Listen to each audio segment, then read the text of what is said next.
Hello, grade nines. I'm excited to go over a reality check that's happening on Thursday this week in the Gold Gym. Before I get started, I wanted to tell you a little bit about myself. So, my name is Kirby Kraus. I'm the Career Development and Life Exploration Program Coordinator, which is a really fancy way of saying that I work with teachers and students to help students figure out what's next and to help you figure out how to get there. So it could be filling skill gaps, or it could be thinking about your future, it could be resume building. So that's a little bit about my role. So I was a high school teacher for many years. And one of the things that I heard as a teacher, but also now in my role, is we don't do enough to help students with financial literacy, that you need more education around how to make good decisions with your money. So we've put together Reality Check to help you practice that in a safe and easy way.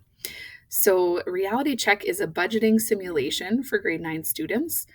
You're going to assume the role of a 25-year-old that's starting your career, and you get to make a bunch of financial decisions in an hour. So all the decisions you make will be common budgeting categories, from things like housing to transportation to groceries. It's brought to you by Hanover School Division and many local professionals. So we've got lots of businesses on board to help us with this. It's a chance for you to practice your budgeting skills and feel it's affected in a no-risk environment. This is also a chance for you to apply some decision-making, critical thinking, and problem-solving skills to help you understand maybe where some of your gaps are when it comes to your financial knowledge. This will be happening on Thursday in the Gold Gym, periods 2 to 4, and you'll be going with your math teachers. So just like you're learning about it today with your math teachers, you'll be traveling to traveling to the gym to complete the simulation in your math class as well. To clarify, what is financial literacy? So it's having skills and knowledge to make informed decisions about managing your money. So we want you to make good decisions. We want you to feel comfortable making those decisions. And so this is a chance for you to kickstart that education, or if you already have some knowledge, to continue that. You'll notice on the slides that there are little dictionaries. Those are terms that'll be helpful for you to know. There's a little quiz that you can do, but even as you travel through the simulation, knowing these terms will be helpful for you. Why is it important to learn about financial literacy or have financial literacy? We know that there's a growing pressure to manage debt and your day-to-day finances. So you've probably heard an adult in your life talk about the price of groceries and how it's astronomical. That's part of day-to-day finances, and we know that there's extra pressure and stress on families right now, and on individuals right now. People under 65, so all of you, are much more likely to struggle to meet any financial commitments you make. So any contracts you sign, like paying for your phone or paying for internet, it can be difficult if you don't have good decision-making skills when it comes to money to be able to do that in a good way. I found some statistics as well that I think are interesting, that might be helpful for you to know. So 35% of Canadians can't keep up with their bills and payments. So that means that they have a hard time making their house payment or their rent payment or their cell phone payment. 3 out of 4 Canadians have some type of outstanding debt or have used a payday loan within the year. That's pretty significant. That's a lot of our population that's in debt. Almost 1 in 3 Canadians believe they have too much debt. And this is the one that I really wanted to focus on, this last one. 1 out of 4 Canadians say they have to borrow money to buy food or to pay their daily expenses. That's really significant. So 25% of Canadians can't afford to buy food or to pay for their day-to-day expenses. We don't want you to be in that statistic. We want you to overcome these statistics so that you are not as stressed, you're making good decisions, and you have the money you need to live the life that you want. So what do we do? One of the most important things we can do is create and maintain a budget. It's one of the most important first steps to understanding how to manage your money and make decisions with your money. So some of you might already do this with your families, or maybe an adult in your life has showed you their budget before or talked with you about that. A great first step is just checking your online banking regularly so you know what money is there. And we're hoping to help you take that a step further now to build that skill and really think about, where is your money going? How are you making those decisions? How can you save for what you're hoping to do in the future? So here's another term. What is a budget? A budget is a spending plan that's based on your income. So that's money that you make, and expenses. So money that you spend. How are we going to make sure? So why should we budget? You're less likely to fall behind on your payments. So you're able to pay that cell phone bill, that internet bill, your water bill. You're effectively managing your money better. So you're less likely to spend more than what you make. You're less likely to need to borrow money to pay for those day-to-day expenses because you're short on money. So when you're making a plan, you're managing it better. You're more likely to pay your debts more quickly, and it can really help you save towards your future goals. So, for example, maybe you want to buy a house one day, or you want to own a car, or you want to be able to travel, or you're planning to go to university or college. That's all things that you need to save towards. Those are big financial goals. And so when you have a budget, you're able to plan for that and start to put money aside so you have money to actually be able to do those things. And then you're also more prepared for unexpected expenses. I'm sure you've had a family member where talk about how, we have to fix the roof, or the water tank, the water heater blew, or you had to, get your fridge fixed, or your dishwasher quit. All of those things are unexpected. But when you have a budget, you can plan for those things so it's not as big of a shock or as big of a deal when they do come up, because they do. So how, as a school division and as a school, can we make sure that you have the skills that you need? So the first thing is to learn in the classroom about this, about these skills. And so that's part of what you're doing today. That's part of what you'll likely do in future math classes, and hopefully what you'll be doing before and after reality check. You're going to be able to practice applying your skills. So that is reality check. You're practicing your budgeting. And then it's up to you to use them in your life, to apply them and actually make use of them. So what is reality check going to look like? I wanted to show you, this is a setup in a different school. You'll notice that all of the booths are around the edge of the gym. And there's these big signs that tell you what booth is there. In the middle of the gym, there's a conversation area where you can meet with teachers, or you can sit down and do the calculations that you need to do to get yourself set up for the next choice you have to make. So what you're going to be doing is traveling to these booths in pretty much any order that you like, except if there's where it's noted that you have to have one booth before the next. And you get to work with different companies and organizations and professionals that will help you make financial decisions. So the first step is to get your student card. That's the first two sheets here with the green. And you will also get a balance sheet. Okay. You're going to get these from your teacher to prepare for the reality check event. So you have to make sure that you come with those when it's your turn to come to the gym and do the event. In the top of your student card will be a profile sticker that will tell you what your occupation is and how much money you have for the month. So you're making a budget for the month. It will also have what steps you need to remember to take and just some reminders of, where you can go for help. And we'll get there in just a minute. How much time you have per booth. So you're going to have about 4 minutes per booth to make a decision and to make sure that you get your card signed off.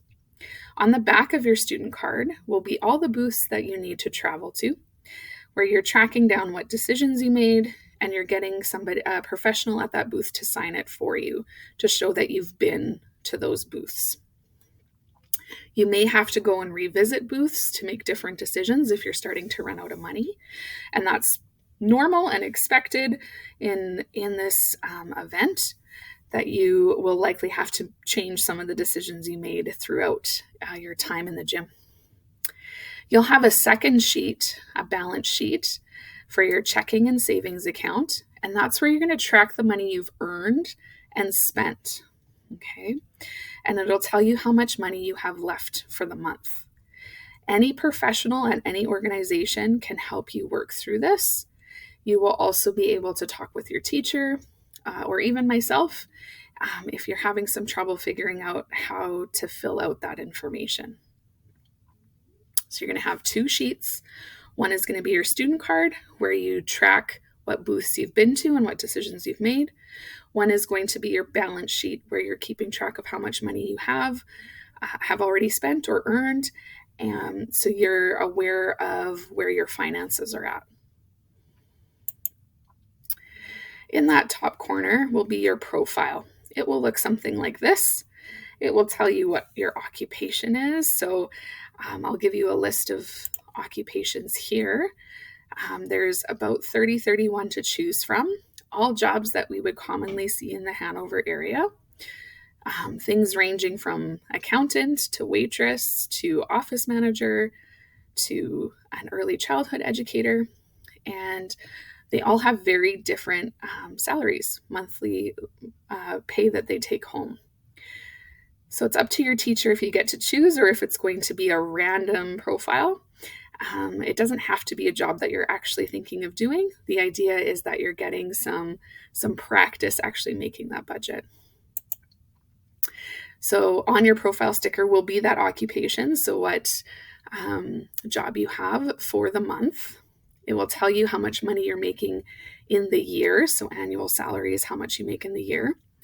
It will give you your spousal income. So every profile comes with a spouse, and your spouse will also add to your income, and you'll have that money to work with for the month as well. It will then tell you what your gross income is, and gross here is another word that's helpful to know. Gross means how much money you actually make without deductions. So how much money you've earned at your job over that period of time. It will give you your family size. So you might have, if it's just 2, it's just you and your spouse. If it's 3, it's you, your spouse, and a child, a baby. If it's 4, it's you, yourself, an infant, and you can choose how old the other child is. If it's, I think we may go up to 5, that means that you have 3 children. Deductions is another word to know. So this is money that comes out of your account. So things, or out of your paycheck, things that get deducted from what you're making or taken off of what you're making. So there will be a line for federal taxes and provincial taxes. There will be employment insurance, or EI. So if you already have a job where you've seen your parents' pay stub, everybody has to pay into employment insurance. Employment insurance is a government program, essentially, where you pay into that. So if one day you get fired or you leave a job, if you meet the program requirements, the government program requirements, you can actually collect an income while you're looking for new work, so that you're not without income or without money for the month. Canada Pension Plan will also come off of that, or CPP. This is again something that everybody pays into. It's not an option. So everybody pays into this pension plan so that when you retire, usually at 65, you can start collecting that money back. So you get to start, you get to not work, you get to retire and still collect some income so that you can enjoy your senior years. The last one here is your monthly net income. So net is another word that will be helpful for you to know. Net means what you actually take home. So gross income is what you make. Net income is what you actually take home after everything is taken off or deducted. This is the number you're going to pay attention to, because that's the number that you have to work with for the month. So how much money you have for the month.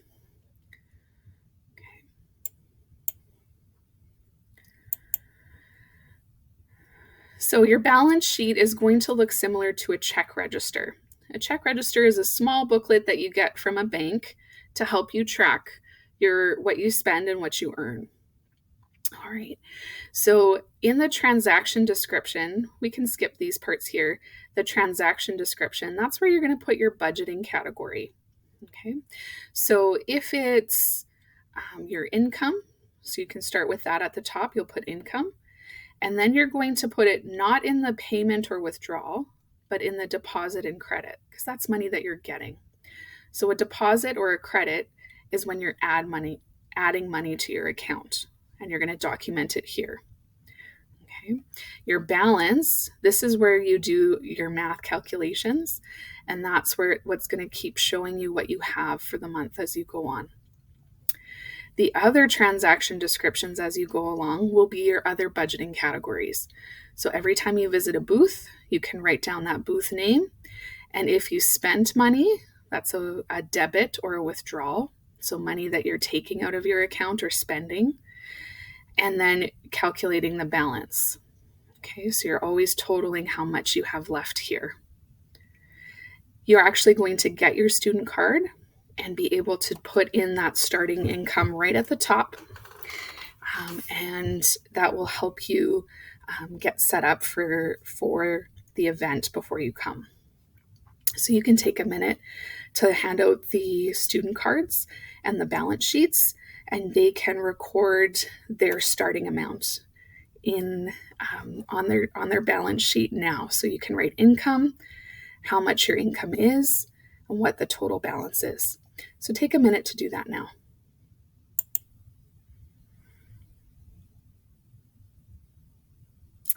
So once you have your student card, make sure your name is on it and you have your balance sheet set up. You're going to bring that with you to the event, and that's when you get to actually start completing making the financial decisions, start completing the activity. So there are a bunch of different booths that you get to travel to make financial decisions. And these are all things that you would likely have to make a choice about during the month. You can go to these booths in any order unless it says you have to have something else done first. And I'll explain as we go what that means. So one of the booths that you'll travel to is the grocery booth. So we've looked at Stats Canada to put in information or to find information about how much it costs the average family to eat for the month. And so you're going to have a set amount to deduct from your balance sheet that's based on how big your family is. There is also a communications booth. So you'll see that sign that says communications there. You're going to be able to choose a communications package based on real prices from IDC Communications. So you get to choose your internet, cable, cell service. Now, some of you might think, oh, I don't need cable. Well, that might be true unless you're a sports fan. So if you want to watch sports, for example, cable is going to be super important for you to make sure you include in your budget. There's also a housing booth. So you get to choose if you're going to rent, if you're going to buy a condo, or if you're going to buy a house. So we've worked with a realtor and a mortgage broker to actually put together some real choices, that some real options that you could choose from today. There's also homeowner or renter's insurance. Now, this is the one where you would have to have gone to the housing booth before you can pick your homeowner or renter's insurance. So it doesn't matter when you visit that housing booth, but you can't visit the homeowner or renter's insurance before you actually have a house, because what you pay will depend on what you chose as your housing option. There's also a transportation booth, so you get to choose a vehicle. So these are real vehicles that you could buy today. There'll be 5 options for you to choose from. And then the next one is your auto insurance. So you have to have insurance on your vehicle. You'll deduct the insurance amount based on whatever option you chose. So again, you can't go to auto insurance without visiting transportation first. There will be a childcare booth. So there will be some different options that you will have that will be available to you, and you will end up with random options. So you might get subsidized childcare, you might get non-subsidized childcare, or you might get a home daycare. And that will affect how much money that you're paying for your children. Oh, and I should note, if you don't have any children, you still need to visit this booth just to see what the costs are and get your card signed off that you actually visited to check it out. There is an entertainment booth. So you're going to choose at least one activity for the month, and you're going to deduct that expense from your balance sheet. All right, so you get to choose for your family what you're going to do. So if it's just you or you and your spouse going, you have to find childcare. You have to find a babysitter for your kids if you have them. There is a charity booth, so you have to choose at least one cause to donate to. Obviously, with your own money, you don't have to choose to contribute to charity. However, for the simulation, we'd like you to choose at least one thing and how much you would like to give. We want to encourage you to see the value of giving. So again, for the event, you have to choose to donate at least $10 somewhere. There will also be a chance booth. So this is where you get a random life event. It could be adding money to your budget, or it could be taking away money. So for example, you might get money from grandma for your birthday, or you might have to pay for allergy medicine. None of the choices will be super significant, like winning the lottery. So just keep in mind that you could be spending or getting money at this booth. You can visit this booth as much as you want. A really important booth is the SOS, or supplemental income booth. So this is where you go if you're running out of money, if you're not sure what you need to do, or if you need a second job, or you need help, with your balance sheet or check register. So the SOS booth will also be the bank booth. So there'll be a bunch of professionals there ready to help you and get your balance sheet set up to figure out if you want to add money into your savings account. So there will be an SOS/bank booth for you to do that. It is important that you visit both the bank and SOS. Even if you don't need help, you can just check in and see, what's minimum wage right now and see what that would look like for you. The last task you need to complete is a visit to the career path booth. You're going to have a quick conversation with an adult about your experience to share some feedback. You're going to be able to grab a little treat there for completing the activity, and then you'll get to enter the prize draw as well. So there is a prize for one lucky grade 9 student. After you've done that, you can connect with your teacher. And your teacher will have a conversation with you about your results. So did you have a deficit at the end of the month? That means you didn't have enough money to cover all of your budgeting categories. Or did you have a surplus? So you had way more money than you needed. It was easy to make those decisions. And you can talk about how that might impact what you're thinking about your own budget and about your own choices, things that you might choose to do moving forward. If you're super quick and get that all done really fast, there is going to be a table for bonus booths. And these ones will also be available for you to choose from in your classroom as a follow-up activity. So there are 4 booths that will be located all at one table. So you'll have some cost sheets to look at. And those include furniture. So you get to choose a furniture package that fits with your budget. There will be a salon booth, so you get to choose at least one service for the month. There is a clothing booth, so you get to choose a clothing budget. And there will also be a health and life insurance booth where you get to choose some options for your family. So if you are able to complete all of the mandatory booths, you can go to the bonus booth and start to make some additional choices. If you don't get there, that's okay. Your teachers will have access to all of those booths that you can complete in class. So we've learned about some of this vocabulary here, some different words that are helpful for you to know when you're budgeting and when you're looking at your paycheck. And so it's quiz time. I want to see what you know.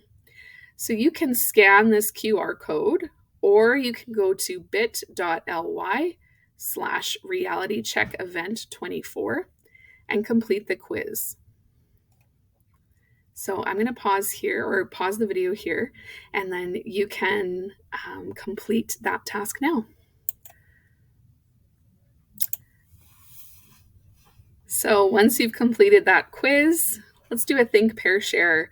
How did you do on the quiz? What terms might you need further clarification on? What could you use some extra time understanding?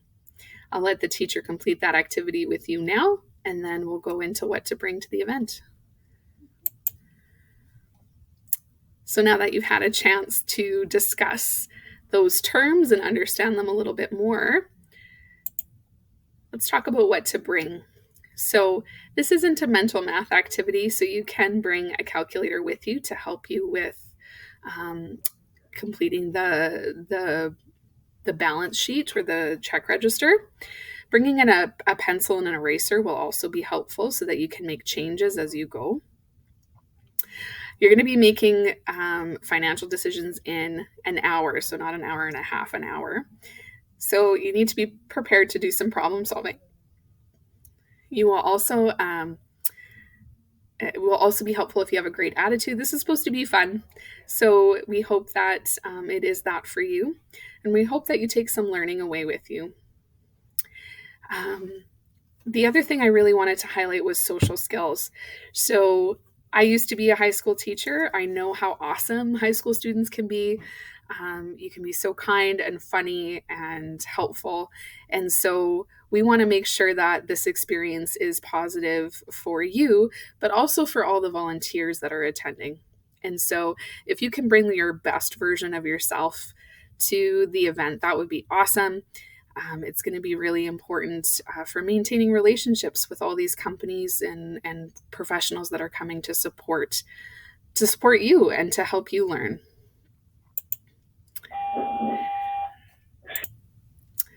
So after the event, you're going to have a conversation with your teacher and your classmates to compare what it was like, if you had a smaller salary or a larger salary. What did that look like? What were the challenges that you faced?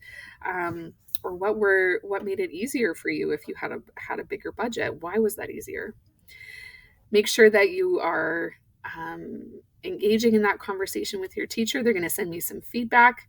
We're always looking to improve. So I do value your perspective. So feel free to be honest and share, what worked and what didn't, what you'd love to see in future years. You're also going to spend some time doing some follow-up activities to strengthen your financial literacy. And then it's up to you to continue to grow those financial financial literacy skills. If you do have other questions, feel free to ask your teacher. If the teacher can't answer those questions, they'll send them to me and I'll make sure I get back to you right away so that you feel prepared and ready for the event. I thought I'd go over just a few frequently asked questions just in case this was one of your questions. So the table you want to go to is full. What should you do? You can go to the tables in any order. So I would suggest not waiting in line too long for a booth that you need to visit and seeing if you can find one that is open so that you can come back to the one that's really busy at that time. You ran out of money. Now what do? Visit the bank booth or the SOS booth for help. I'm having trouble doing the math. Now what? Well, don't forget you can use a calculator and you can talk to any of the adults at any table to help you with those calculations. So if you're at the grocery booth and you're like having trouble doing the math for the grocery booth, ask them to help you make those calculations. That is okay. That's what they're there for. I don't want to spend money at the blank booth. Can you skip it? You may have already guessed the answer to that, and that is no. You have to at least make one choice there. You don't have to go above and beyond what's asked at that booth or the task at that booth, but you do have to make a decision at every booth. I don't have kids. Do I have to go to the childcare booth? Yes, you do. I want you to figure out what does childcare actually cost, and just get them to sign it off. So you're not actually spending money then at that booth, but you are learning about how much childcare can cost you. Maybe you're confused. What should you do? Well, if you're confused and you don't know what to do, go to the SOS booth or talk with your math teacher or myself, and we'd be happy to help you get back on track. So thank you so much for your time today. I'm looking forward to connecting with you in person and seeing how your life unfolds at Reality Check 2023 or 2024, pardon me. So thank you for your time. Teachers, thank you for taking time to connect with your students as well. Please send any questions that you have my way, and I look forward to connecting with you on Thursday. Thank you.